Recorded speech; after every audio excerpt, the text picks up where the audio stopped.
अंबुराव महाराजांचं जीवनचरित्र जर डोळ्यासमोर ठेवलं तर माझ्या दृष्टीने अंबुराव महाराजांचं जीवनचरित्र फक्त एकाच शब्दामध्ये मी मांडू शकतो आणि ते म्हणजे त्यांच्या ठिकाणी असणारी शरणागती. शरण्याच्या संबंधाने शरणागतीचा जो भाव परमार्थाच्या दृष्टीने अपेक्षित असतो तो परिपूर्ण भाव अंबुराव महाराजांच्या ठिकाणी आपल्याला दिसून येतो. बाबांचं जीवनचरित्र हे कोणत्याही पारमार्थिकाने आपल्या डोळ्यासमोर आदर्श म्हणून ठेवावं आणि आपल्या जीवनाची वाटचाल त्या अर्थाने करावी असं ते जीवनचरित्र आहे. जगद्गुरु शंकराचार्यांनी गीता भाष्यामध्ये दुसऱ्या अध्यायामध्ये असं म्हटलंय की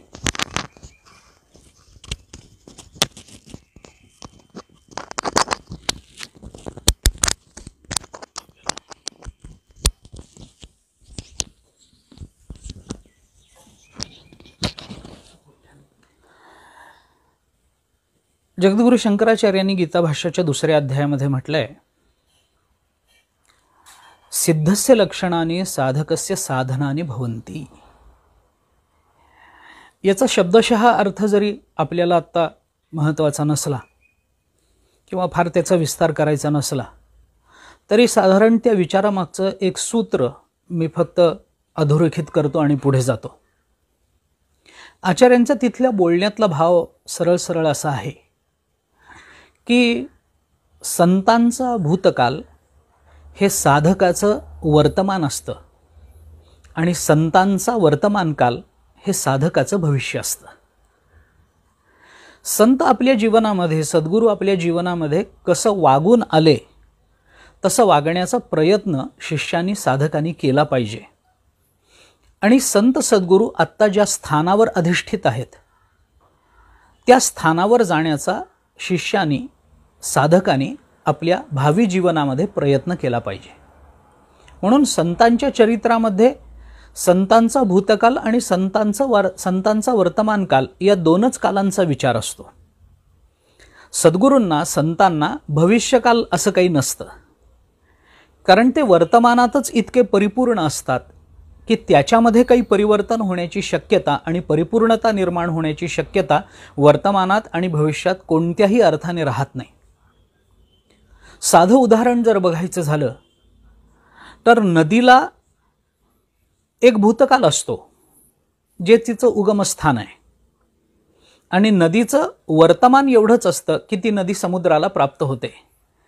त्या वर्तमानात ती आली की त्याच्या पुढे तिचं काय आहे तर ती समुद्ररूप झाली, त्याच्यामध्ये आता तिला भविष्य राहिलं नाही. तसं संत सद्गुरूंना सुद्धा दोनच कालामध्ये आपल्याला पाहावं लागतं, एक भूतकाल आणि एक वर्तमानकाल. त्यांचा भूतकाल हे तुमच्या माझ्यासारख्यांना आपला वर्तमान म्हणून विचारात घ्यावा लागतो आणि त्यांचं भविष्य, त्यांचा वर्तमानकाल हे तुमच्या माझ्यासारख्यांना आपलं भविष्य म्हणून डोळ्यासमोर ठेवावं लागतं. अंबुराव महाराजांचं जीवनचरित्र जर आपण बघितलं तर अनेक कथा, अनेक बोधप्रद प्रसंग, अनेक प्रेरणादायी प्रसंग त्यांच्या जीवनामध्ये घडले. त्यांच्या जीवनामधल्या एखाद्या सामान्य उच्चारातून सुद्धा, एखाद्या सामान्य शब्दाच्या उच्चारामधून सुद्धा अनेक साधकांची जीवनं बदललेली आहेत आणि साधकांना स्वतःच्या परमार्थाकडे, स्वतःच्या जीवनाकडे बघण्याची एक सूक्ष्म आणि ज्ञानसंपन्न अशी दृष्टी प्राप्त झालेली आपल्याला दिसून येते. संतांचं बोलणं तुकाराम महाराजांनी एका अभंगामध्ये म्हटलंय, सहज बोलणे हित उपदेश करोनी सायास शिकविती. जे अनधिकारी असतात त्यांना सायास करून संत शिकवतात, पण जे अधिकारी असतात त्यांना सहज बोलणे, त्यांच्या सहज बोलण्यातून उपदेश होऊन जातो. तुकाराम महाराजांचंच एक वचन आहे, तुका तरी सहज बोले वाणी त्याचे घरी वेदांत वाहे पाणी. तुकाराम महाराज सहज बोलतात पण त्याच्यातून वेदांताची तत्व सहज रीतीने अभिव्यक्त होतात. बाबांचं जीवनचरित्र हे असंच आहे आणि त्या जीवनचरित्राचा एक महत्त्वाचा घटक म्हणून, एक भाग म्हणून किंवा त्यांची पारमार्थिक साधना म्हणून जर थोडासा विचार करायचा असला तर मला शरणागतीचा विचार हा जास्त स्पष्टपणाने त्यांच्या जीवनचरित्रामध्ये दिसून येतो. त्यांच्या जीवनचरित्रातल्या घटना आपल्याला सगळ्यांना ज्ञात आहेत. त्यांचं चरित्र सांगावं या उद्देशानं मी आत्ता इथे आपल्यासमोर उपस्थितही नाही आहे, कारण माझ्यापेक्षा आपण ते अधिक सूक्ष्मतेनं आणि भावपूर्ण दृष्टीनं जाणता. मला त्यांनी जी शरणागती स्वीकारली त्या शरणागतीचा भाव फक्त आपल्यासमोर मांडायचा आहे.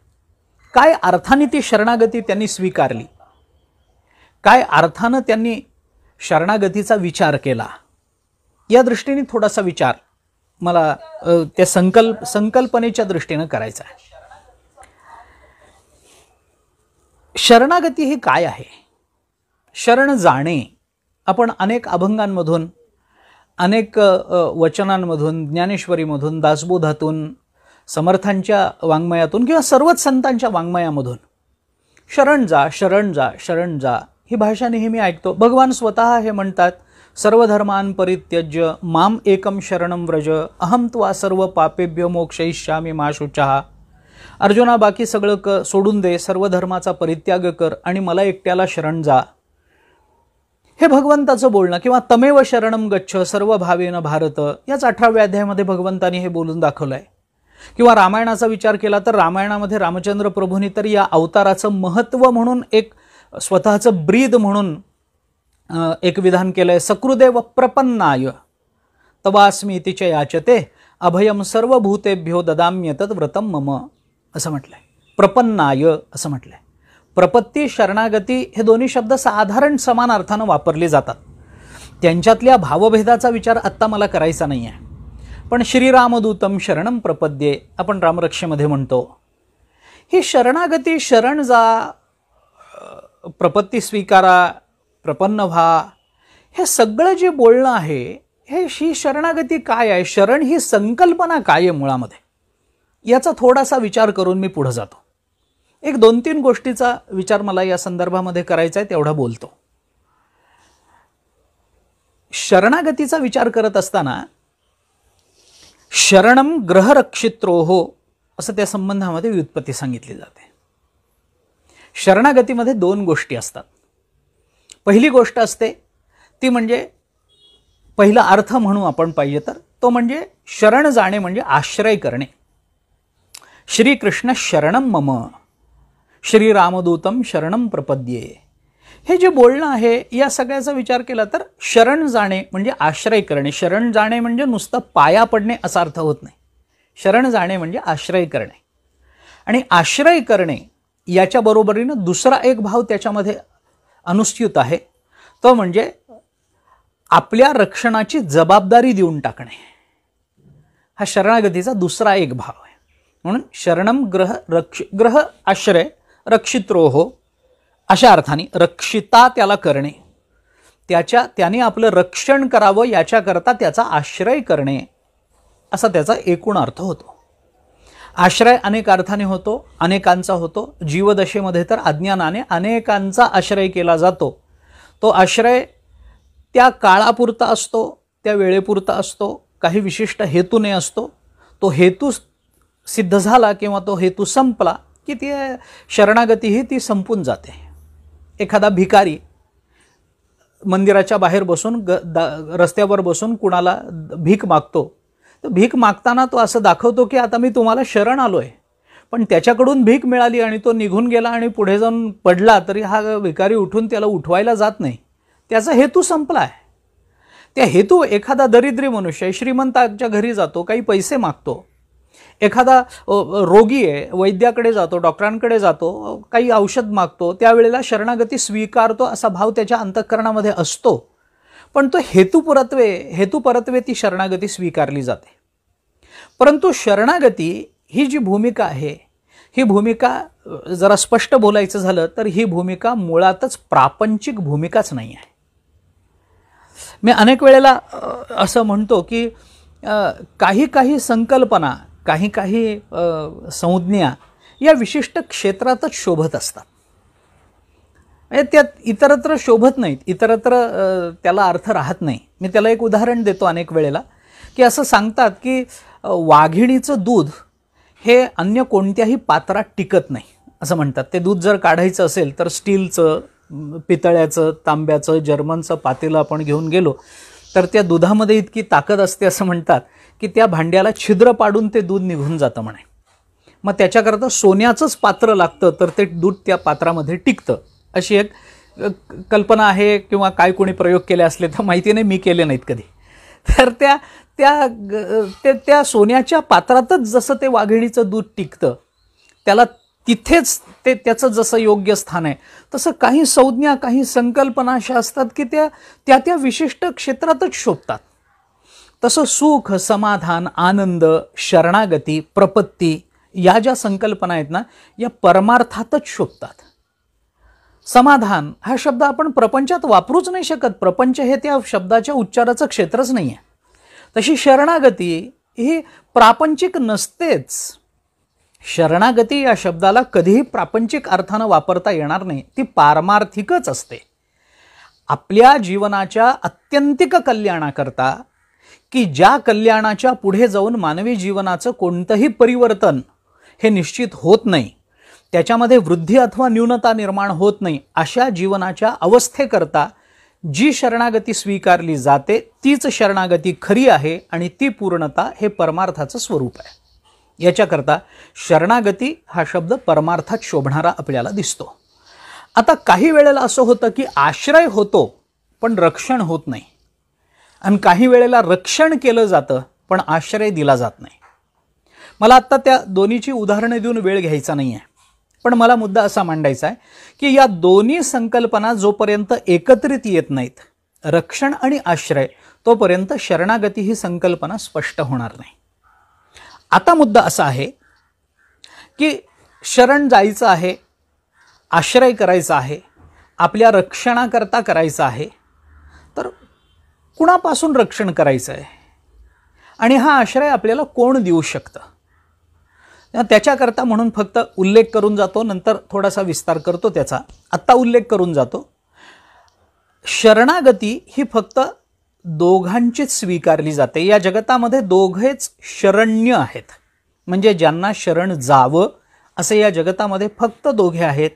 एक आहे परमात्मा आणि दुसरे आहेत संत सद्गुरू. तिसरं कोणीही शरण्य म्हणून या जगतामध्ये सिद्ध होत नाही. आपण संतांची वचनं पहा. या सगळ्या वचनांमधून, म्हणजे निवृत्तीनाथ महाराजांपासून ते अगदी निळोबारायांपर्यंत जी महाराष्ट्राची संत परंपरा आपण सांगतो, त्या सर्व संतांनी शरण जाण्याकरता फक्त परमात्मा आणि सद्गुरू या दोघांचाच विचार केलेला आपल्याला दिसून येतो. प्रसंग जर सांगायचा झाला तर ज्या वेळेला नामदेवरायांची पंढरपुरामध्ये परीक्षा झाली, गोरोबाकांनी थापटणं मारून परीक्षा घेतली, त्यावेळेला हे आपल्याला मारतात असं वाटून नामदेवराय तिथून पळून पांडुरंगाच्या जवळ आले आणि पांडुरंगाच्या मागे लपले. लपून त्यांनी सांगितलं की देवा, मी तुम्हाला रोज माझा नैवेद्य देतो, तुम्ही माझा नैवेद्य, मी आणलेलं जेवण भक्षण करता, तुमचा माझा असा संबंध आहे, पण ही संत मंडळी मला मारायला टपली आहेत, मला मारतात. आता ती येतील, मी इथे आलो हे त्यांना कळलंय, ते येतील, माझी मागणी करतील, तर मी तुमच्या मागे लपलोय हे कृपा करून त्यांना सांगू नका, मला त्यांच्या ताब्यात देऊ नका. यावर बोलताना नामदेवरायांनी देवाला असं स्पष्ट सांगितलंय, खादल्या पिदल्याचे राखेबा स्मरण, माझं मीठ खाल्लंस एवढं तरी निदान देवा लक्षात ठेव आणि मला त्यांच्या ताब्यात देऊ नको. त्यावेळेला देवानी नामदेवरायांना असं सांगितलं की नामदेवा, ही संत मंडळी तुला मारत नाही आहेत, तुझं कल्याण करण्याकरता आली आहेत. का बाबा, माझं कल्याण देवा, तुम्ही माझ्या हातून नैवेद्य भक्षण करता, अजून कल्याणाच्या काय भावना आणि काय अवस्था असू शकतात? देवानी सांगितलं तसं नाही, मी तुला भेटतो, तुझा माझा संवाद होतो, मी तू आणलेलं अन्न भक्षण करतो, हे दूध भक्षण करतो, हे सगळं जरी खरं असलं तरी अजूनही तुला गुरुची प्राप्ती झालेली नाही, हे तू लक्षात घे. आणि म्हणून देवानी नामदेवरायांना सांगितलंय, ऐसे जेणे आचरावे तरी सद्गुरूसी शरण जावे, नाही तरी काय करावे नामस्मरण माझे पै. सद्गुरूंना शरण न जाता केलेलं नामस्मरण हे जरी जीवनावर परिणाम करत असलं तरी सद्गुरूंनी दिलेल्या नामाचं स्मरण करत राहणं ही जीवनाची परिपूर्णता त्वरित करणारं असतं. हा या चरणातला नामदेवरायांना भगवंतांनी केलेल्या उपदेशाचा भाव आहे. नामदेवरायांना देवानी सांगताना सांगितलं, अरे तू असं इथे थांबूच नकोस, तू ताबडतोब जा, तू जा. कुणाकडे जा? तू सद्गुरूंकडे जा. मग ते विसोबांकडे जा, अमुक कर तमुक कर, ते जे काही पुढे आहे ते आहे. जाई नाम्या जाई गुरुसी शरण, तुटे भवबंधन तुझे वेगी. वेगी तुटे याच्याकरता सद्गुरुसी शरण जाई. नुसत्या नामानं बंधन तुटत नाही का? तुटतं ना, तुटत नाही असं नाही, पण वेगे तुटी हवं असेल तर त्याच्याकरता सद्गुरूंची कृपा अपेक्षित आहे, आवश्यक आहे. हे भगवंतांनी नामदेवरायांना सांगितलं. हा प्रसंग एवढ्याच करता मी आपल्याला सांगितलं की नामदेवराय देवाला शरण गेले, पण देवाने सांगितलं नाही, तू आधी गुरुला शरण जा. गुरुला शरण गेल्याशिवाय गुरुकृपेनं देवाला शरण जाण्याचा अधिकार आणि परमात्म स्वरूपता या दोन्ही गोष्टी आपल्याला प्राप्त होत नाहीत. हे भगवंतांनी त्याच्यातून नामदेवरायांना सांगितलं. अशी कितीतरी प्रमाणं आपल्याला आत्ता सांगता येतील, पण मुद्दा माझा एवढाच आहे की शरण्य म्हणून या जगतामध्ये दोघेच आहेत, एक संत आणि दुसरा परमात्मा. परमात्म्याला शरण जावं. तुकोबारांनी एके ठिकाणी म्हटलंय, तुझवीण कोणा शरण जाऊ नारायणा, आयसा मीन देखे कोणी दुजा तिही त्रिभुवनी. तिही त्रिभुवनामध्ये मला दुसरं, तू शरण जाण्याच्या योग्यतेचं मला दुसरं तरी देवा कोणी दिसत नाही, मला केवळ आणि केवळ तुम्ही शरण. काय होतं, मी दुसरा एक प्रसंग सांगतो. आपण शरणागतीचा अर्थ करताना आश्रय असा अर्थ करून आलो की नाही. परमात्मा आणि सद्गुरू यांना सोडून तिसऱ्याचा आश्रय केला, काय फल मिळतं? काहीही फल पदरात पडत नाही. मी आपल्याला उदाहरण जरा विरुद्ध बाजूने सांगतो. म्हणजे देवाला शरण जावं मान्य आहे, संतांना सद्गुरूंना शरण जावं मान्य आहे, पण समजा या दोघांना सोडून तिसऱ्याच कुणाला तरी शरण, या दोघांपैकी कुणी गेलं तरी फल पदरात पडत नाही असं मला म्हणायचं. म्हणजे मी उदाहरण एवढ्या करता सांगतो. काय झालं, रामायणामध्ये प्रसंग आहे. सीता मातोश्रींचं अपहरण झालं आणि ज्या वेळेला हे सुग्रीवाची मारुतीरायांची वगैरे सगळ्यांची भेट ऋषमुख पर्वताच्या पायथ्याशी झाली. मग भगवान तिथे गेले लक्ष्मणासह वगैरे वगैरे. तिथून मग सीता मातोश्रींना सुग्रीवाचं राज्य त्याला मिळवून दिलं आणि सीता मातोश्रींना शोधण्याकरता मग सुग्रीवाने आपलं सैन्य चौदिशांना पाठवलं. सगळं झालं. मारुतीरायांनी सीता संशोधन केलं. तिकडे सीता आहे हे कळलं. रामचंद्र प्रभू सगळ्या वानर सेनेसह समुद्राच्या तीरावरती येऊन थांबले. पुढे अथांग समुद्र आहे, त्याच्यामध्ये पलीकडे लंका आहे, तर तिथे जाणं आहे. आता काय करावं? समुद्र रस्त्यात आहे, मग काय करावं? याच्याकरता वाल्मिकी रामायणाने केलेलं चिंतन जर आपण बघितलं तर वाल्मिकी रामायण तिथं शब्द काय उच्चारतं ते आपण पहा. वाल्मिकी रामायणाने शब्द असा उच्चारलाय, समुद्रो राघवो राजा शरणम गंतुम अर्हती. शरणम कोण? राघवो राजा समुद्रम शरणम गंतुम अर्हती. समुद्राला शरण गेले कोण? भगवान. ज्यांना सगळं जग शरण जातं ते भगवान जर या दोघांना सोडून अन्यांना शरण जातील तर त्या शरणागतीचं फल काय मिळालं? समुद्राला शरण जाऊनही समुद्राने रस्ता दिला नाही, हे त्याचं फल आहे. म्हणजे परमात्मा आणि सद्गुरू या दोघांना सोडून तिसऱ्यांना शरण जाण्यात जीवनाची धन्यता नाही, सफलता नाही. म्हणजे ते भगवान जरी असले, ते अन्य कोणी जरी असले तरी इतरांना शरण जाऊन चालत नाही. म्हणून या जगतामध्ये शरणागतीचा जो अत्युच्च भाव दिसतो तो या दोनच पद्धतीनं दिसतो. परमात्मा संतांना शरण जातात असंही दिसतं आणि संत परमात्म्याला शरण जातात असंही दिसतं. जी शरणागती आहे ती एवढीच आहे. आता थोडासा विचार मला या संबंधामध्ये अजून थोडासा मांडायचा आहे, तोही मांडून जातो. शरण जा, शरण जा, ठीक आहे. शरण जाणं म्हणजे त्याचा आश्रय करा, मान्य आहे. आपल्या रक्षणाची संपूर्ण जबाबदारी त्याच्यावर टाका, मान्य आहे. सर्वस्व त्याला समर्पण करा, मान्य आहे. पण हे कसं करा, कसं करा याच्याकरताही मी पुन्हा रामायणात जातो. ज्या वेळेला बिभीषण रावणाला सोडून रामचंद्र प्रभूंकडे आले त्यावेळेला आकाशमार्गाने आले वगैरे, वाल्मिकी रामायणामध्ये तो कथाप्रसंग आपण मुळातून पहा. मला प्रसंग सांगण्यात आत्ता तात्पर्य नाही आहे, मला त्याच्यातलं हेतू आणि त्याच्यातलं स्वारस्य वेगळं आहे तेवढंच सांगतो.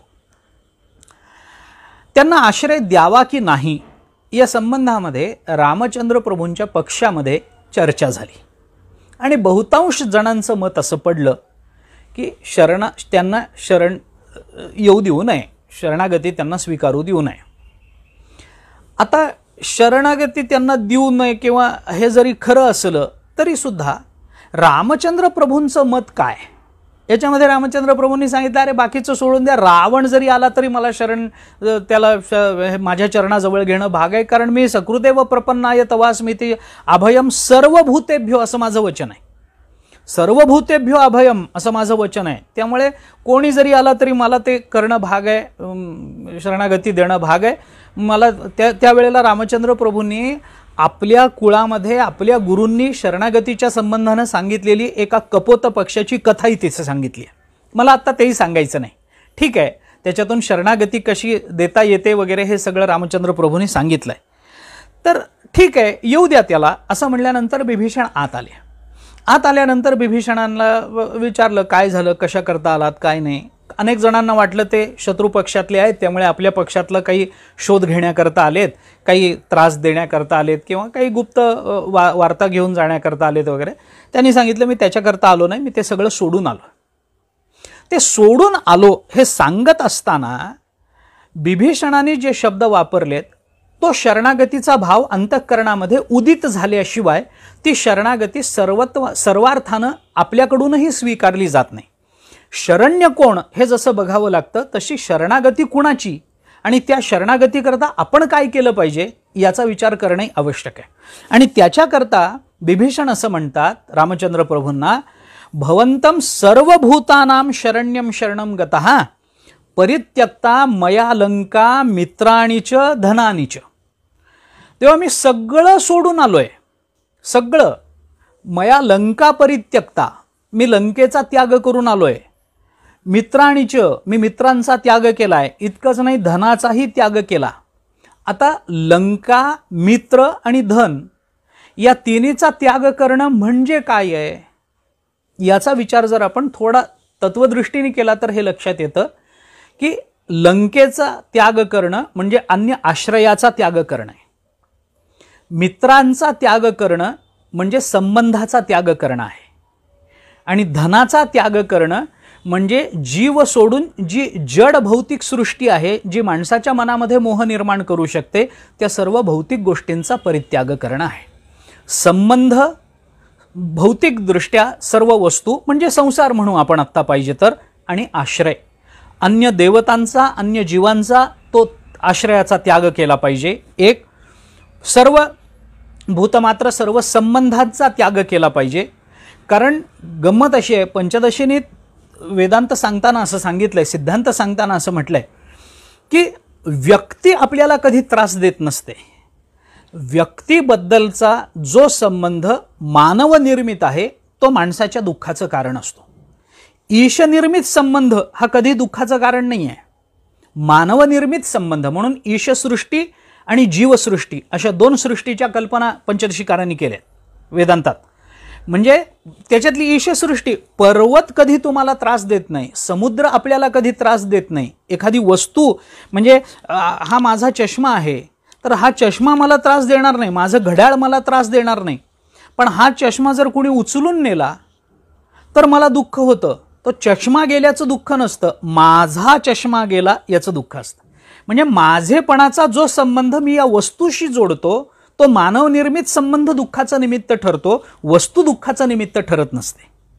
त्यामुळे परित्यक्ता मया लंका, लंकेबरोबरचा संबंध मानवनिर्मित आहे. मित्राणीच मानवनिर्मित संबंध आहे. धनानीच मानवनिर्मित संबंध आहे. हे सगळे संबंध सोडून जर आपण देवाकडे गेलो, सद्गुरूंकडे गेलो तरच शरणागती मानली जाते, अन्यथा ती शरणागती नाही. मी या शरणागती ही भावना खूप व्यापक आहे. सर्वार्थानं आत्ता त्याचा विचार माझ्या मर्यादित वेळेमध्ये मला करता येणार नाही, कारण शरण्य म्हणून फक्त परमात्मा आहे. ज्ञानेश्वरीमध्ये कितीतरी ठिकाणी भगवंतांनी हे शब्द वापरले की या जगतामध्ये शरण्य कोण आहे, जो मज होय अनन्य शरण, त्याचे निवारी मी जन्म मरण, या लागी शरणागता शरण्य मीची एक. हे भगवान बोललेत. शरणागताला शरण्य कोण आहे, म्हणजे शरण जाण्याचं उचित स्थान कोण आहे, तर मीच एक. तर तो मीच आहे, माझ्याशिवाय दुसरं कोणीही नाही आहे, अन्य कोणीही शरण जाण्याच्या योग्यतेचं नाही आहे. जो मज होय अनन्य शरण, त्याचे निवारी मी जन्ममरण, हा मी दिलेला प्रसाद आहे. त्याच्या जन्ममरणाचा मी बाध करतो, हा मी दिलेला त्याला दिलेला प्रसाद आहे. असं अनेक. मग आता हे शरण जाणं म्हणजे काय आहे, तर आश्रय करणं, रक्षणाच्या अपेक्षेने आश्रय करणं. ठीक आहे. आता शरण कुणाला जायचं, तर संतांना आणि परमात्म्याला. शरण जाणं म्हणजे काय, मानवनिर्मित सर्व संबंधाचा परित्याग करून जाणं आणि तोच एक आश्रय स्वीकारणं. आता विचार करा, सर्वधर्मान परित्यज्य मामेकम शरणं व्रज, असं जेव्हा भगवान गीतेमध्ये अर्जुनाला बोलले, माम एकम शरणं व्रज, मला एकट्याला शरण जा, असं जे भगवान बोलले, त्याच्यामध्ये शरण जा म्हणजे काय, शरण या शब्दाची व्याख्या काय, असं विचारलं तेव्हा ज्ञानोबारायांनी त्याची व्याख्या करताना भाष्यामध्ये फार सुटसुटीत आणि फार परिपूर्ण व्याख्या, याच्या पलीकडे जाऊन शरणागतीची वेगळी काही व्याख्या असेल असं वाटत नाही. ज्ञानोबाराय शरणागतीची व्याख्या करताना असं म्हणतात, आपुलेनी भेदे वीण माझे जाणी जे जे एकपण, तयाची नाव शरण मज येणे गा. मला शरण येणं कशाला म्हणायचं, आपुलेनी भेदे वीण माझे जाणी जे जे एकपण. स्वतःच्या भेदाशिवाय परमात्म्याची एकरूपता जाणून घेणं, याच्याकरता म्हणून याला शरणागती असं म्हणायचं. पुन्हा एकदा मी आपल्याला सांगतो, स्वतःच्या भेदाशिवाय. कारण काय होतं, बऱ्याचदा काही भेद मनुष्य स्वतःच्या जीवनातून आपल्या लौकिक विचाराने दूर करू शकतो, पण कोणताही भेद लौकिक विचाराने जेव्हा दूर होतो तेव्हा स्वतःचा भेद शिल्लक ठेवून होत असतो. असा एक विचार आहे. हे माझं घर आहे असं म्हणतो, माझ्या घराला काही झालं तर मला त्रास होतो, म्हणजे मी आणि माझं घर एक आहोत.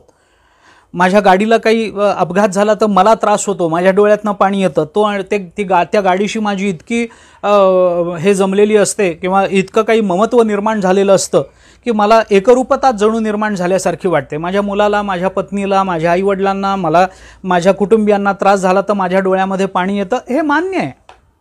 पण तरीसुद्धा हे जेव्हा होतं त्यावेळेला स्वतःचा भेद तिथे शिल्लक राहतोच. मला त्रास झाला, माझ्या गाडीमुळे मला त्रास झाला, म्हणजे माझी गाडी आणि मी, हा भेद माझ्या मनात आहेच आहे. जर तो अभेद सिद्ध झाला असता तर माझी गाडी असं म्हणायचं कारणच नव्हतं, त्या गाडीला मीच म्हणायला पाहिजे होतं. पण गाडीला कोणी मी म्हणत नाही, माझी गाडी, माझं कुटुंब, माझी पत्नी, हे शब्द आपण का वापरतो, कारण आपुलेनी भेदे वीण असं ते झालेलं नसतं. जाणीजे जे एकपण हे मान्य आहे, पण ते जाणायचं कसं, तर त्याचा विचार हा आहे की आपुलेनी भेदे वीण माझे जाणीजे जे एकपण, म्हणजे परमात्म्याचं एकपण. कारण परमात्माच फक्त एक आहे, बाकी दुसरं अनंत आहेत, पण परमात्मा हा एकच आहे. म्हणून भगवंतांनी पुढं त्या ह्याच्यातही 12व्या अध्यायातही अर्जुनाला सांगताना हे म्हणलंच आहे की नाही, राया जो निर्मळू निष्कलंक लोककृपाळू किंवा निष्कल लोककृपाळू असे दोन्ही पाठ आहेत. निष्कल लोककृपाळू शरणागता प्रतिपाळू शरण्युजो.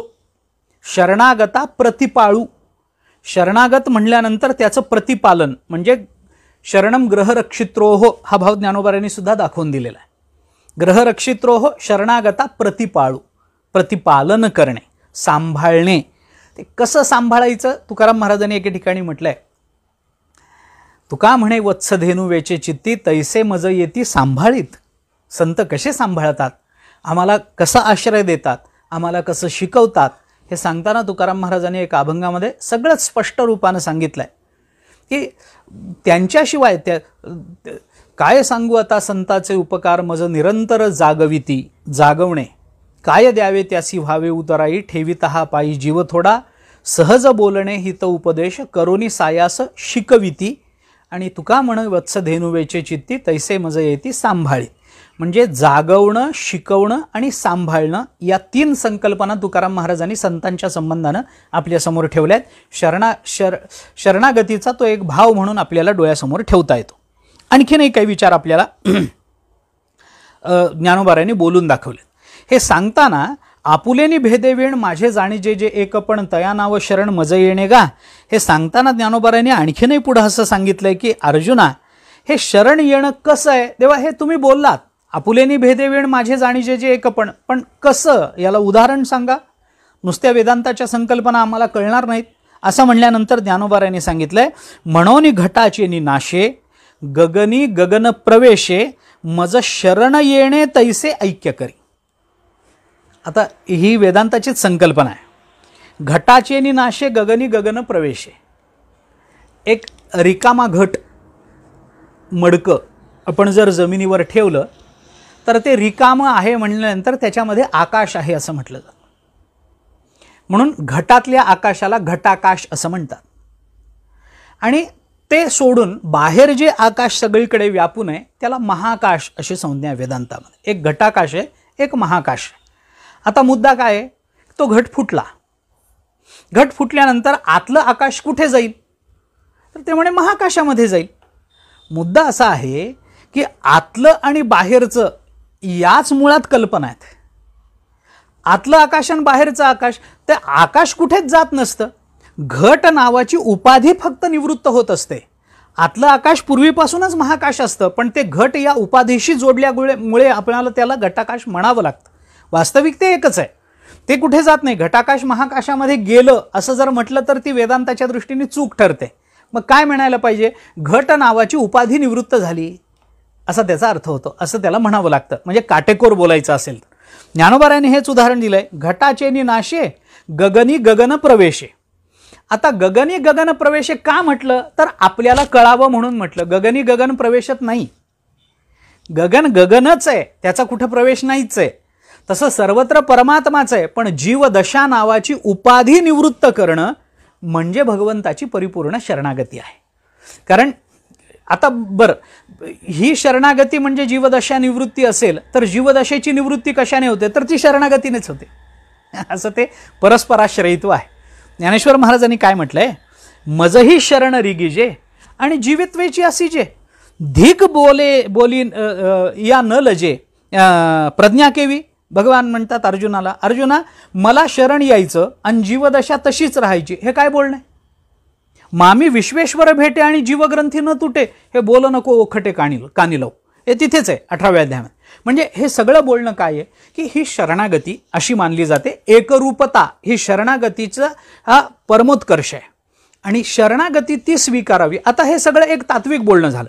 मुद्दा असा आहे की अशा पद्धतीची शरणागती म्हणजे जर स्वतःच्या भेदाशिवाय असणारी परमात्म्याच्या एकरूपतेची जाणीव अशी जर असेल तर ही जाणीव आपल्या जीवनामध्ये एका क्षणात निर्माण होईल का. मग मनुष्याणाम सहस्त्रेषु कश्चिद यतती सिद्ध आहे या बोलण्याला काही अर्थ नाही. बहुनाम जन्मनाम अंते ज्ञानवान माम प्रपद्यते वासुदेव सर्वमिती स महात्मा सुदुर्लभा, हे भगवंताचं गीतेतलं बोलणं हे व्यर्थ ठरेल. असं आपण सहज बसलो आणि अचानक ब्रह्मज्ञान झालं असं नाही होत. म्हणून ही जी जाणीव आहे, स्वभेद रहित परमात्म्याच्या एकरूपत्वाची जाणीव निर्माण होण्याकरता काही जाणीवा आपल्या ठिकाणी संपन्न असाव्या लागतात. म्हणजे असं आहे, वेदांतामधल्या जर अर्थाने बोलायचं झालं तर ब्रह्मज्ञान एकदम होत नाही, म्हणून त्या ज्ञानाकरता काही ज्ञानं व्हावी लागतात. ती ब्रह्मज्ञानं नसतात पण ब्रह्मज्ञानाला उपयुक्त असतात. असं तसं ह्या शरणागतीकरता काही भाव आपल्या अंतःकरणामध्ये, काही जाणीवा आपल्या संपन्न झाल्या पाहिजेत, काही भाव आपल्या अंतःकरणामध्ये निर्माण झाले पाहिजेत. एक 3 भावांचा विचार फक्त मी सांगतो या संबंधामध्ये, अधिक विस्तार न करता. काय असतं, प्रमाणाने बोलतो, मला काय सांगायचं आहे त्याचा संदर्भही सांगतो. ज्ञानेश्वर महाराजांचा एक अभंग सांगतो, समर्थांची करुणाष्टक आपण पहा. शरणागती करता समर्थांच्या करुणाष्टकासारखा दुसरा अप्रतिम निर्मिती नाही असं मला वाटतं. मी तेही सांगतो. मी आधी माझा काय मुद्दा आहे तेवढा आधी स्पष्ट करतो आणि मग त्या प्रमाणामध्ये ते कसं समर्थांनी सांगितलेलं आहे त्याचाही विचार सांगतो. 3 जाणीवा लागतात शरणागती निर्माण होण्याकरता. 3 जाणीवा लागतात. 1, आपलं दुःख आपल्याला कळलं पाहिजे. स्वदुःखाची जाणीव ही पहिली जाणीव. सरळ सांगतो, नंतर विस्तार करतो.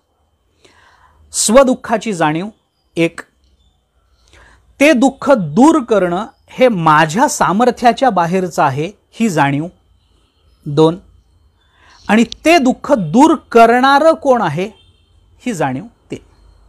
या 3 जाणीवा, या 3 गोष्टी एकत्रित आल्याशिवाय भाविकाच्या साधकाच्या अंतःकरणात शरणागती निर्माण होत नाही. मी विस्तार करतो. माझ्या प्रपंचातली दुःख मला कळत नाहीत का,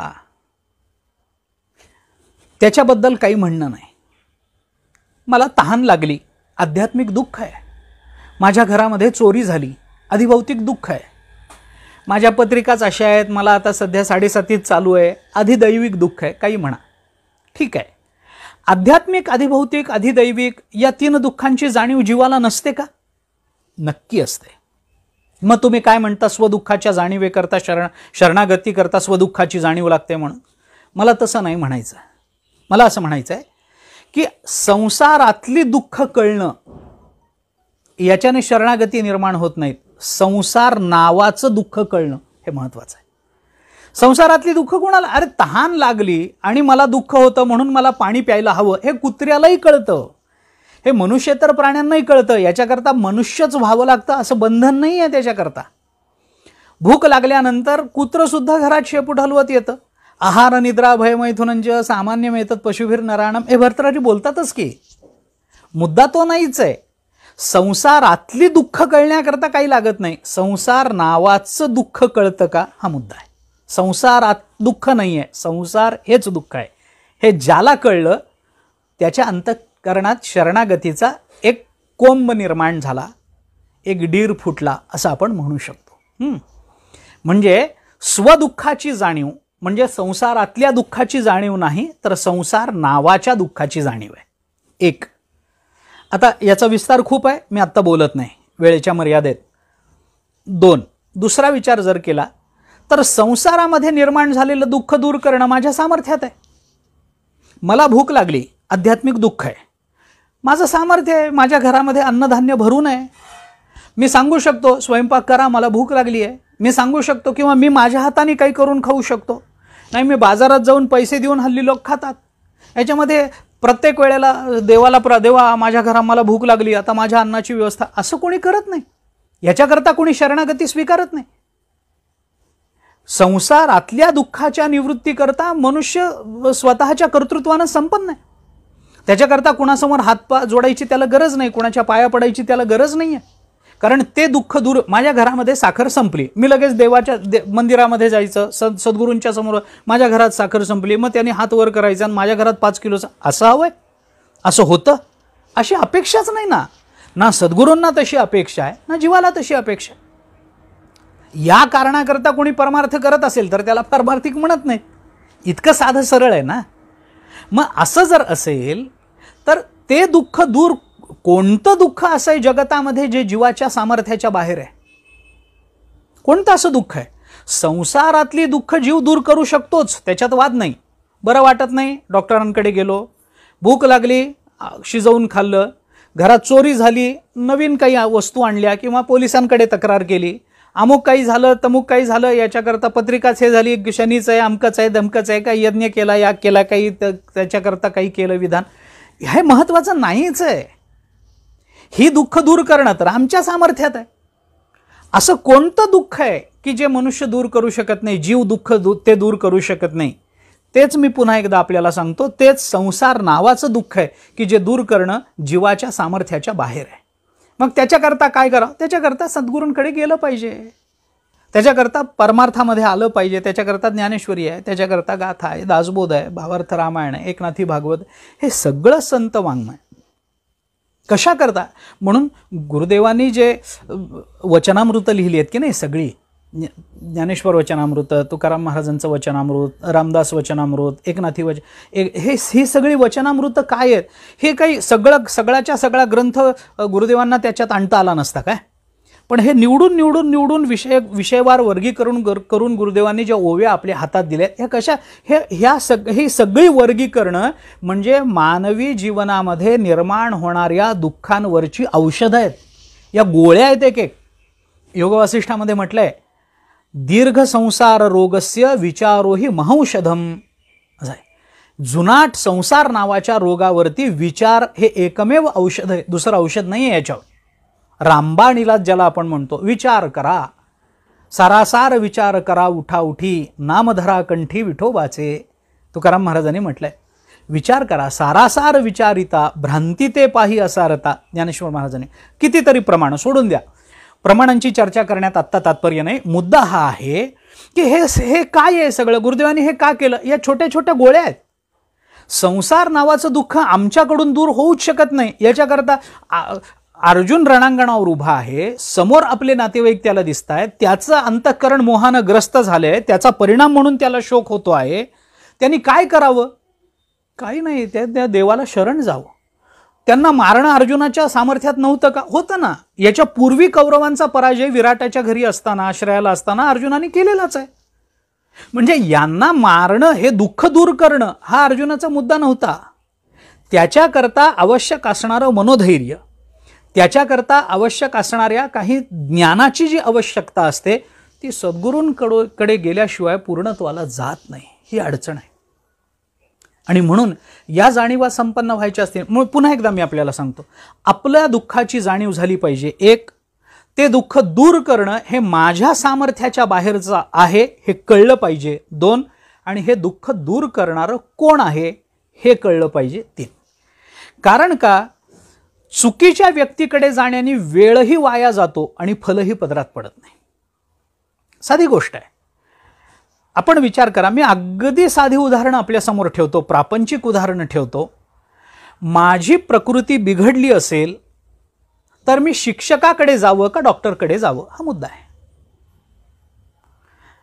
मला गणित अडलं असेल तर मी वकिलाकडे जावं का मी शिक्षकाकडे जावं हा मुद्दा आहे. योग्य व्यक्तीकडे जाता आलं पाहिजे ना. माझं दुःख दूर करणारा कोण आहे? मला वस्त्र हवं आहे तर मी वस्त्र जो मला देईल त्याच्याकडेच गेलं पाहिजे. मी कापडाच्या दुकानातच गेलं पाहिजे. मी सोन्याच्या दुकानामध्ये जाऊन सराफाकडे जाऊन मला वस्त्र हवं आहे असं म्हटलं तर चालणार नाही. मला दागिना हवा असेल तर मी किराणा दुकानात जाऊन चालणार नाही.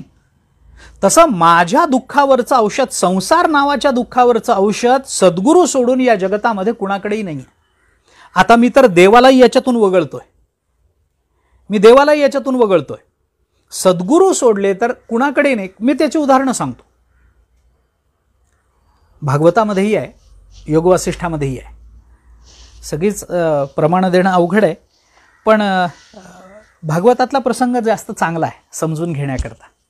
1-2 मिनिटामध्ये मी तो ठेवतो आपल्यासमोर. ज्या वेळेला भगवान श्रीकृष्णांचा अवतार झाला, गोकुळामध्ये आले, त्यावेळेला गर्गाचार्य पुन्हा पुन्हा यायचे भगवंताच्या दर्शनाकरता आणि त्या गोपिकांना सांगायचे असं आहे तसं आहे. गोपिकाही विचारायच्या काही प्रश्न आणि मग गर्गाचार्य काही प्रवचन करायचे. परमात्मा असा, परमात्मा तसा, परमात्म्याच्या प्राप्तीकरता मानवी जीवनामध्ये असं झालं पाहिजे, तसं झालं पाहिजे, सद्गुरूंकडे गेलं पाहिजे, परब्रह्म परब्रह्म सांगत असत ते. एके दिवशी गर्गाचार्य आलेले असताना गोपिका अशाच भगवंताच्या पाळण्याजवळ अशा बसलेल्या, भगवान पाळण्यामध्ये पहुडलेले, काही चाललेलं भगवंताच्या बाललीला बघत या गोपिका आनंद करत मानत बघत बसल्या होत्या. गर्गाचार्य आले. गर्गाचार्य आल्यानंतर काही गोपिकांनी गर्गाचार्यांना तिथे बसल्यानंतर असा प्रश्न विचारला की गर्गाचार्य, हे परब्रह्म परब्रह्म म्हणजे काय? हे परब्रह्म काय आहे नेमकं? आता किती आश्चर्य आहे. ज्या परब्रह्माच्या ज्ञानाची आस या गोपिकांना लागलेली आहे ते परब्रह्म पाळण्यात आहे. परब्रह्म निष्कामतो हा गवळी या घरी. हा परमात्मा त्या पाळण्यात आहे आणि त्या परमात्म्याच्या शेजारी बसून या गोपिका गर्गाचार्यांना विचारतायत परब्रह्म म्हणजे काय. आता हे कसं उत्तर द्यायचं? परब्रह्माच्या शेजारी बसून परब्रह्म म्हणजे काय हे विचारणं कसं काय योग्य आहे? याला भागवताच्या टीकेमध्ये वल्लभाचार्यांनी उत्तर दिलंय. असं का गोपिकांनी केलं? सुबोधिनी टीकेमध्ये श्री वल्लभाचार्यांनी याचं उत्तर देताना असं म्हटलंय की परमात्म्याच्या शेजारी बसून परमात्मा कोण असं गोपिकांनी विचारलं. मग परमात्मा जवळ आहे तर कळला का नाही? कारण एवढंच आहे की गोपिकांना परमात्मा कोण हे गुरूंना विचारल्याशिवाय जगात कुणालाच कळत नाही. म्हणून परब्रह्माचं ज्ञान करून देणारे फक्त सद्गुरूच आहेत. परमात्मा सुद्धा परब्रह्माचं ज्ञान करून देऊ शकत नाही. आणि म्हणून मी पुन्हा योग वासिष्ठातला प्रसंग सांगतो. रामचंद्र प्रभूंनी वसिष्ठांना विचारलंय, योग वासिष्ठामध्ये प्रसंग आहे की हे परब्रह्म म्हणजे काय असतं. आता परब्रह्मानेच विचारावं काय परब्रह्म म्हणजे काय म्हणून. तर त्याचे उत्तर तेच आहे की परब्रह्माला सुद्धा ब्रह्मज्ञान हवं असेल तर गुरुकडे जावं लागतं. हा नियम आहे. म्हणून हा नियम आहे. म्हणून मी म्हटलं की मी परमात्म्यालाही वगळतो आता याच्यातून. माझ्या दुःखावरचं औषध, माझ्या दुःख निवृत्तीचं निमित्त, हेतू, कारण हे फक्त सद्गुरू आहेत. हे कळलं पाहिजे. आणि मग त्या सद्गुरूंना तुम्ही ब्रह्मरूपामध्ये पहा, परब्रह्माला सद्गुरू रूपामध्ये पहा. हा वेगळा मुद्दा झाला. गुरुर्ब्रह्मा गुरुर्विष्णू गुरुर्देव महेश्वरा असं आपण म्हणतो. गुरु साक्षात परमब्रह्म मान्य आहे. हे आपण नेहमीच सांगतो. गुरु म्हणजे ब्रह्म आहेत वगैरे नेहमी सगळीच प्रमाण आपल्याला त्या संबंधामध्ये मिळतील. आता मला मुद्दा काय मांडायचा आहे, पुन्हा मी तिकडे येतो. स्वदुःखाची जाणीव. स्वदुःख आपल्या सामर्थ्याच्या बाहेरचं आहे, दूर करणं आपल्या सामर्थ्याच्या बाहेरचं आहे याची जाणीव. आणि ते दुःख दूर करणारं कोण आहे या तीन जाणीवा जेव्हा आपल्या संपन्न होतात तेव्हाच शरणागती निर्माण होते. मी आपल्याला याच्यात आता एक प्रमाण मगाशी मी म्हणालो त्याचं प्रमाण देऊन जातो. ज्ञानेश्वर महाराजांच्या एका अभंगामध्ये अंध्यामध्ये त्याने असं म्हटलंय की संसार दुःख मूळ चहूकडे इंगळ, विश्रांती नाही कोठे रात्रंदिवस तळमळ, काम क्रोध लोभ शूनी पाठी लागले ओढाळ, कवणामी शरण जाऊ दृष्टी देईल निर्मळ. आता गंमत कशी आहे किंवा हे दोन्ही प्रमाणांमध्ये तेच आहे म्हणून दुसरंही प्रमाण सांगून जातो. समर्थांची करुणाष्टक पहा आपण. अनुदिनी अनुतापे तापलो रामराया, परमदिन दयाळा निरसी मोह माया, अचपळ मन माझे नावरे आवरिता, तुझं विण क्षीण होतो धावरे धाव आता. 4च चरण आहेत. पण या चरणाचा आपण आता विचार करून बघा. शरणागतीचा विचार त्या अनुषंगानं, त्या परिप्रेक्षातून मी म्हणेन तसा आपण विचार करून बघा. अनुदिनी अनुतापे तापलो, स्वदुःखाची जाणीव झालं. हां, अनुदिनी अनुतापे तापलो रामराया, मला काय दुःख आहे हे कळलं. परमदिन दयाळा निरसी मोहमाया आत्ता बाजूला ठेवा. अचपळ मन माझे नावरे आवरिता, हे दुःख दूर करणं माझ्या हातात नाही आहे हे समर्थ बोलतायत. आणि मग हे कोण दूर करू शकतो? परमदिन दयाळा निरसी मोहमाया, म्हणून तुझं विण क्षीण होतो धावरे धाव आता. ही शरणागती. म्हणजे काय झालं, आता करुणाष्टकातला कोणताही श्लोक काढा, कोणताही श्लोक काढा, तो याच मापामध्ये बसतो. आपण विचार करून पहा. ज्ञानेश्वर महाराज म्हणतात संसार दुःख मूळ चहूकडे इंगळ, संसार नावाच्या दुःखाची जाणीव. संसार दुःख मूळ चहूकडे इंगळ, विश्रांती नाही कोठे रात्रंदिवस तळमळ, स्वसामर्थ्याच्या बाहेर. का बाबा? कारण काम क्रोध लोभ शूनी पाठी लागले ओढाळ. शूनी म्हणजे कुत्री. ही सगळी काम क्रोध लोभ वगैरे ही कुत्री माझ्या मागे लागली आहेत. मी हाकलून दिली तरी ती जात नाहीत, म्हणजे माझ्या सामर्थ्याच्या बाहेर आहे. मग आता काय? कवणा मी शरण जाऊ, शरणागतीची भावना तेव्हा निर्माण होते. देवाशिवाय अन्य कुणाला मी शरण जाऊ अशी भावना निर्माण होते. म्हणून शरणागतीच्या भावनेकरता, शरणागती ही भावना काय आहे, शरणागती ही संकल्पना काय आहे, तर स्वभेदाशिवाय परमात्म्याच्या एकरूपत्वाची जाणीव म्हणजे शरणागती. आणि या शरणागती करता या 3 जाणीवा लागतात. या 3 जाणीवातून निर्माण झालेली शरणागती आपल्याला शरणागतीच्या परमोत्कर्षावर म्हणजे परमात्म्याच्या सद्गुरूंच्या चरणाच्या एकरूपत्वाशी पोचवते.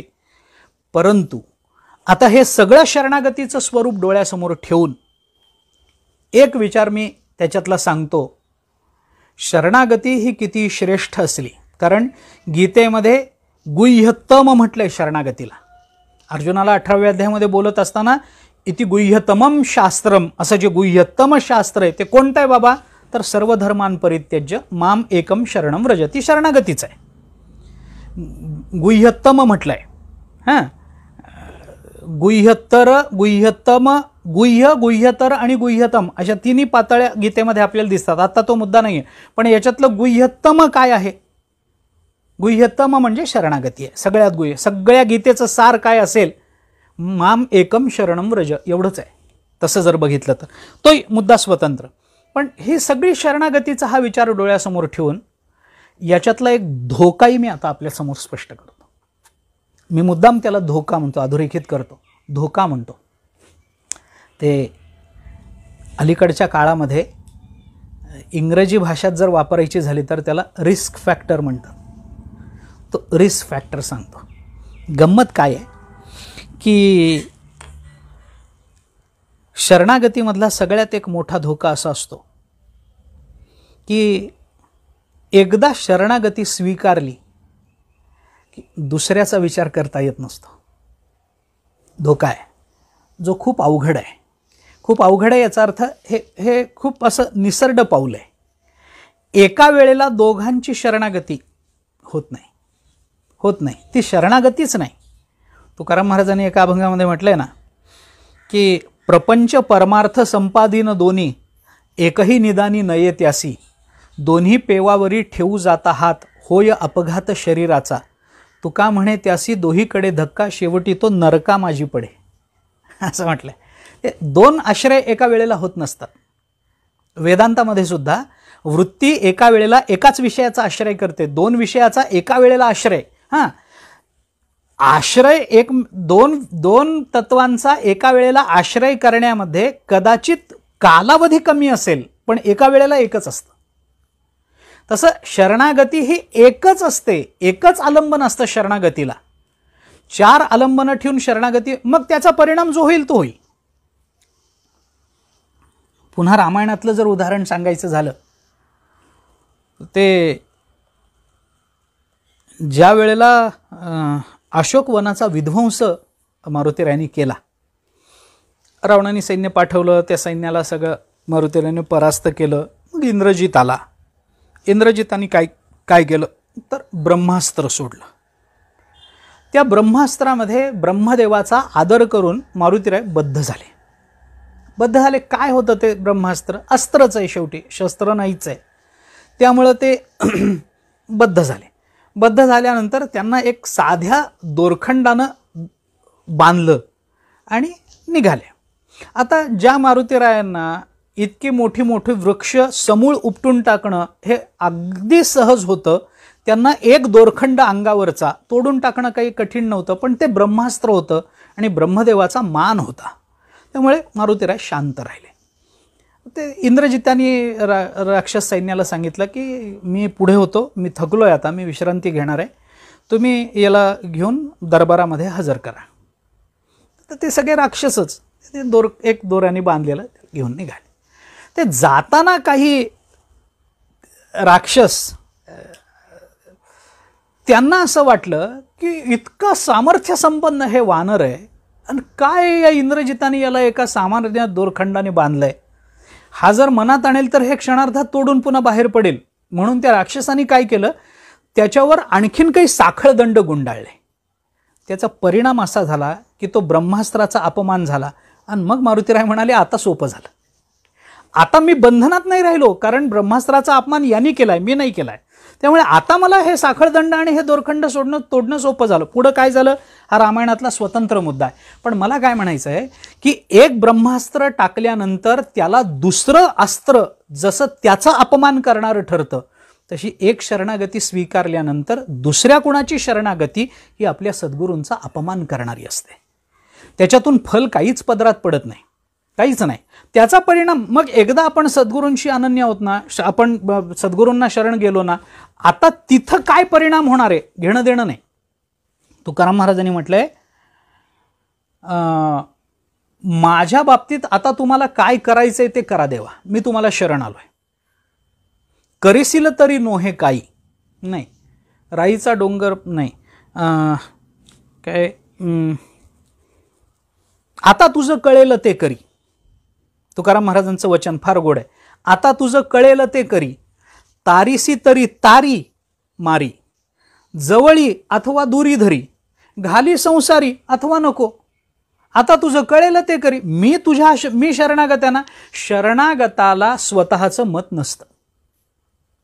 साधं सरळ चिंतन आहे.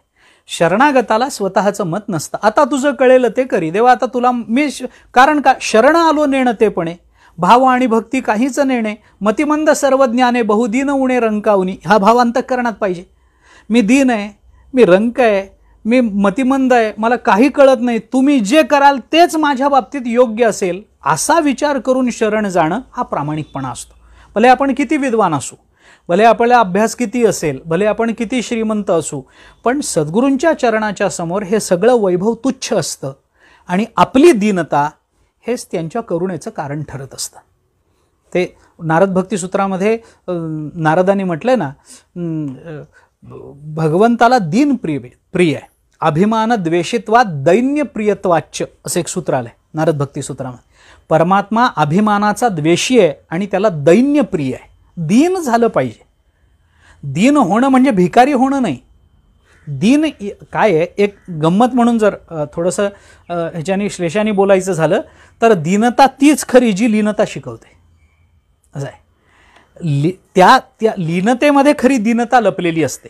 त्यामुळे दीन होणं याचा अर्थ लीन होणं असा आहे. आणि ती लीनता स्वीकारून मग तुम्हाला आता आमच्या बाबतीत काय करायचं आहे, तारायचं तारा, नाहीतर मारून टाका.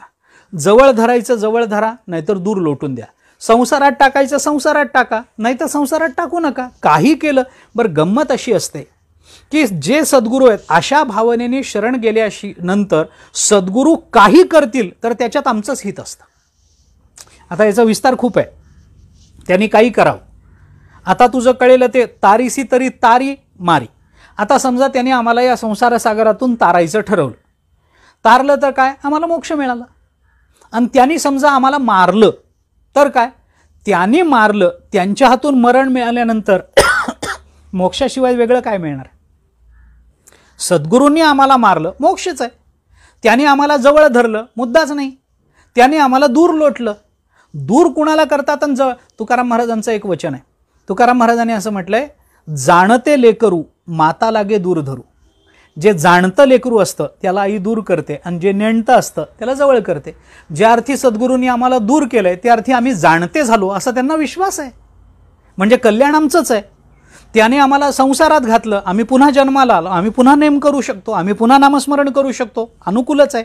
आणि समजा त्यांनी संसारात नाहीच घातलं, आम्ही जीवनमुक्त होऊन जाऊ. म्हणजे त्यांनी काही केलं तरी कल्याण आमचं आहे, हा त्याचा थोडक्यात अर्थ झाला. म्हणून शरणागतीचा विचार करत असताना अन्य आश्रयाचा त्याग करणे, अन्य आश्रयाचा विचार न करणे. म्हणून मला बाबांच्या जीवनामध्ये ही शरणागती का महत्त्वाची वाटते ती ही आहे. सद्गुरूशिवाय त्यांनी दुसरं काही बघितलंच नाही. निळोबाराय तुकाराम महाराजांचा धावा करत बसले तर देव आले. निळोबारायने देवाला सांगितलं, कशा करता, तुला कोणी बोलावलंय म्हणून इथं आलास, कशासाठी, मी आमंत्रण दिलंय का देवा, मी नामस्मरण कुणाचं करतोय, तुकाराम महाराजांचं, तुला येण्याचं कारण काय, बोलावल्याशिवाय जाऊ नये कुठे, एवढंही तुला कळत नाही का देवा. मग काय पाहिजे काय. निळा म्हणे आम्ही नोळखोची देवा, तुकयाचा धावा करीत असे. तेव्हा आम्ही तुम्हाला ओळखत नाही, मला फक्त तुकोबाराय हवेत, मला फक्त सद्गुरू हवेत. कारण एकच आहे, सद्गुरू आले की देव येतोच येतो, पण देव आल्यावर सद्गुरू येतातच असं नाही. म्हणून सद्गुरूंच्या प्राप्तीमध्ये परमात्मा प्राप्ती अपरिहार्य आहे, हीच भूमिका डोळ्यासमोर ठेवून बाबांनी, म्हणून त्यांच्या शरणागतीचं एक अंग म्हणजे अनन्यता आहे. शरणागतीमध्ये ती अनन्यता लागते. मी मगाशी जो धोका त्याच्यातला सांगितला तो अनन्यतेने दूर होतो. आणि म्हणून या अनन्यतेसह असणारी शरणागती हे बाबांचं जीवनदर्शन होतं. आणि त्या जीवनदर्शनाला अनुसरून त्यांच्या अनेक जीवनातल्या घटना, आता माझी वेळही संपून गेली आहे, त्यामुळे त्या घटना आपल्याला अशा दृष्टीने पाहता येतात की बाबांनी स्वतःचं जीवन कसं घडवलं, सद्गुरूंप्रती त्यांच्या भावना काय होत्या, म्हणजे भाऊसाहेब महाराजांप्रती त्यांच्या चरणाच्या प्रती भावना काय होत्या, कसं समर्पण होतं, कशी शरणागती होती, कशी अनन्यता होती, आणि या सगळ्यातून त्यांच्या जीवनाला प्राप्त झालेली परिपूर्णता कशी होती, या सगळ्या गोष्टी एक आदर्श रूपानं डोळ्यासमोर ठेवून आपण त्या दृष्टीने वाटचाल केली पाहिजे. त्यांच्या या सगळ्या भूमिका हे आपल्या जीवनातलं साध्य मानून आपण त्या दृष्टीने पुढं गेलं पाहिजे. आणि त्यांच्यासारखी अवस्था ही त्यांचंच दास्यत्व स्वीकारून प्राप्त करून घेण्याचा प्रयत्न केला पाहिजे. तशी सद्बुद्धी आणि सामर्थ्य त्यांच्या कृपेनेच तुम्हाला आम्हाला प्राप्त व्हावं, याच्याकरता त्यांच्या चरणी मी ही प्रार्थना करतो की तुमच्या जीवनासारखं जीवन घडवण्याकरता ज्या विचारांची आवश्यकता असते ते विचार आपल्या जीवनदर्शनातून आम्हाला प्राप्त व्हावेत आणि आमची वाटचाल आपल्या कृपेनं तुमच्यासारखीच परमात्मचरणाकडे, सद्गुरूचरणाकडे होत राहावी.